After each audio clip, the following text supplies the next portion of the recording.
Hello বন্ধুরা, welcome to my channel Mr and Mrs Rozario vlogs. তো আজকে আমি একটা নতুন রেসিপি ট্রাই করছিলাম, তো সেইটাই তোমাদের সাথে শেয়ার করছি। প্রথমে সুজিটা ভেজে নিয়েছিলাম, তারপর আমি এখানে ঘি দিয়ে একটু কাজু কিশমিশগুলোও ভেজে নিয়েছিলাম। আরেকদিকে আমি দুধটাকে গরম করবার জন্য বসিয়ে দিয়েছিলাম। আসলে আজকে আমি বানাচ্ছি হচ্ছে ক্যারামেল সুজি। এটা আমি ওই অতনুর রান্নাঘর থেকেই শিখেছি। সেখানে সুজিটা এবার দুধ দিয়ে মিলিয়ে নিতে হবে যাতে এটা একটু নরম হয়ে যায়। এটাকে ভিজিয়ে রাখতে হবে কিছুক্ষণের জন্য। আর ওইদিকে আমরা চিনিটাকে দিয়ে ক্যারামেল বানাতে চালু করে দিয়েছি। মানে চিনিটা ডাইরেক্ট কড়াতে দিয়ে গরম করতে হবে। একটু গরম হয়ে গলে এলে তার মধ্যে জল দিয়ে দিতে হবে। জলের সাথে চিনিটা মেল্ট হয়ে গেলে তার মধ্যে সুজিটা দিয়ে দিতে হবে। সুজিটা দেওয়ার পর অনেকটা এমনি দেখতে হবে।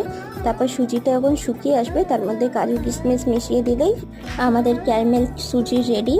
তোমরাও ট্রাই করে দেখো, আর ভিডিওটা ভালো লাগলে লাইক কমেন্ট শেয়ার করো। Thanks for watching.